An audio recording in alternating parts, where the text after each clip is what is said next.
ЖСМ бацхан нарлаг Монгол улсаас Чингисийн Монгол улсаас мэдчилж байна. Олон улсын 6 дугаар зэрэглэлийн леженд хоёрын тасгалжуулагч Цэндийн цэцэрт нэ. За супер жамптайгаа уулзраад би амьдралаа оронгоор нөөцлөж чадсан. Ягаад гэвэл би ад жаргал гэдэг зүйлийг гаднаас хайгаад байсан. Маш олон одоо найзуудаас шоу тэнгэнээс за тэгээд дэлгүүрээс хувцснаас чигэрнээс гэх мэтчлэн маш олон төсөөдөөс хайжсэн. Тэгээд анх супер жам сургалтайгаа уулзраад 8 дасгалаа амьдрал дээр хэрэгжүүлснээр ад жаргалыг би бусдад түгээснээр энэ 8 дасгалыг бусдад өгснөөр би өөрөө ад жаргалтай болох юм биш үү гэдгийг олж мэдэж нээж илрүүл маш олон хүмүүсийн сургалтаа өгсөн. За тэгээд манай Монгол улсын нэрт зохиолж Дашбалбар гуйн одоо амьдаа бие шүлгэн дээр гардаг. Энэ шүлгэн дээр бол амьд явахыг би бусдад хайраад өгөх нэр гэж бодном. Ад жаргалыг би хүний сэтгэлийн галаар төсөөлдөг болохоор гэдэг шиг би бусдад ад жаргалыг өгснөөр би өөрөө ад жаргалтай болох юм байна гэдгийг бол супер шам сургалтаас олж мэдэж одоо нээж амьдрал дээр хэрэгжүүлж байгаа. Тэгээд бидний 8 дасгалын оюун ухаан гэдэг зүйл 9 үеэр өвлөгддөг учиртай.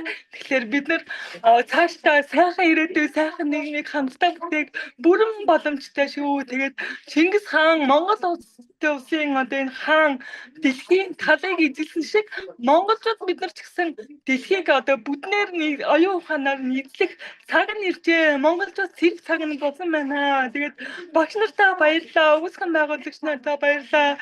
Их хоёрын Саруул багштай баярлалаа. Роберт Ра багштай баярлалаа. Владимир Догон багш, Пётр Силкэн багш нартаа маш их баярлалаа. Сур техникчтэй баярлалаа. Багштай баярлалаа. Тэгээд дайчид морндоо. Супер, хорошо. За, талхлаа. Удачи и дружбы с нами всегда. Богатство и счастье — это наша судьба. Приветствую вас из солнечной Монголии, Чингисхана. Я Цинци Серден, фаундер, интеллект, тренер, легенда, дух-хранитель 6-го ранга. Наш 8 упражнений сыграло в моей жизни по-настоящему огромную роль. Упражнения дали мне то, чего не мог дать никто другой. Я искала свое счастье в других людях, у друзей, у красивой одежды, в магазинах, во вкусных сладостях. А на самом деле мое счастье в том, чтобы самому развивать и усилить себя в силе разума и делиться этим с другими. Я это ясно осознала. Я очень благодарна нашим 8 упражнений и методику. У известного монгольского писателя Дашбалбара есть такие слова.